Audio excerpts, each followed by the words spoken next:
suite Maxime Landry, parce qu'on a commencé à faire un grand ménage, mais il y a des gens qui trouvent que c'est pas le travail qui manque là. Hein? C'est une tâche colossale, Pierre, et le mot est faible, je vous dirais. Quand même, ici, rue Sainte-Catherine, là, à vue de nez comme ça, c'est quand même pas trop mal. On voit quand même que les balais mécaniques ont passé très, très récemment.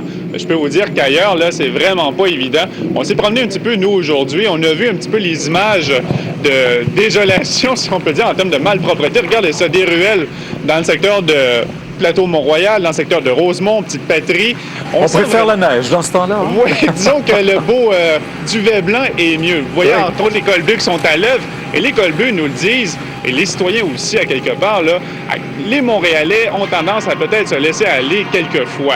C'est pas très, très difficile, parfois, de nettoyer juste son quartier de rue en face, parce que vous savez que les colbues ont quand même 219 km de rue à faire, 300 km de trottoir juste dans Ville-Marie. Alors, cette petite dame-là que vous voyez, 61 ans, elle en a eu assez. Rue de Relais, elle a décidé de nettoyer elle-même son parterre. On l'a rencontrée comme ça au hasard. Je vous invite à l'entendre. Moi, je fais ça avec l'idée de réveiller le monde aussi, là. Tu sais, je veux dire, à un moment donné, j'aime que ce serait propre, puis à un moment donné, je trouve que le monde, il fait pas grand effort. Ça fait combien de temps que vous restez ici, vous? Moi, ça fait 32 ans que je reste dans le coin. 32 ans? Oui. Puis diriez-vous que c'est pire qu'avant? Oui, oui. Beaucoup pire. Surtout avec les chiens. Réveiller le monde, c'est ce que voudrait faire aussi le maire, je pense. Hein? Oui, parce que lui s'apprête justement à lancer une invitation, grande corvée. Il invite tous les Montréalais à nettoyer leur coin de ville, si on peut dire. Donc, prendre exemple sur cette dame-là et peut-être que finalement, les Montréalais vont avoir une chance de se reprendre parce que vraiment, là, il y a du laisser-aller et c'est évident. Merci. À plus Au tard. revoir, Maxime.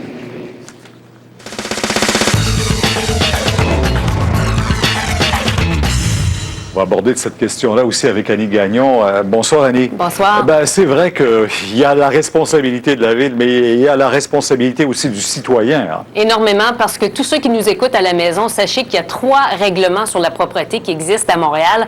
Un premier qui touche les propriétés privées, un sur la propreté et la protection du domaine public, et tout ce qui touche le mobilier public, c'est-à-dire les rues, les ruelles et les places publiques. Et enfin, un troisième qui touche le service des collectes, c'est-à-dire la collecte d'ordures et le recyclage. En gros, ce que ces règlements disent, c'est que tous les terrains privés, tous les terrains publics doivent être maintenus en bon état. Donc, il est interdit de jeter des ordures sur un terrain privé ou sur la voie publique.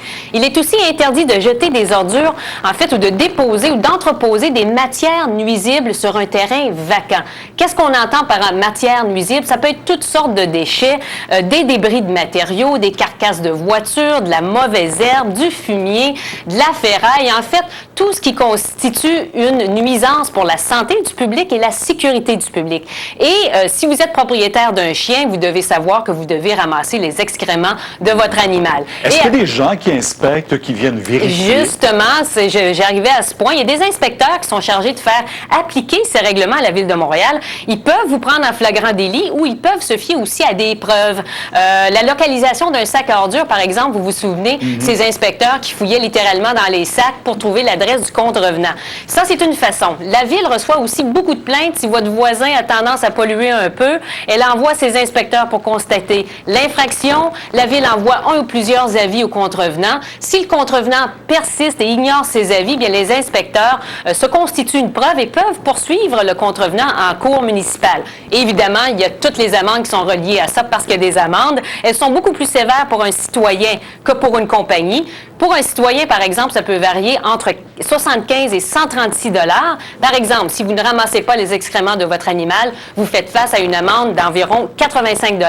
Et si vous prenez votre sac à ordures et vous le déposez à un autre endroit que votre terrain, la mauvaise journée, c'est-à-dire que ce n'est pas la journée de la collecte, bien, vous faites face à une amende de 136 $. Et évidemment, les compagnies aussi, ça peut grimper jusqu'à 250 $. Dans le fond, Annie, là aussi, un peu de civisme. Exactement. Merci. Au revoir.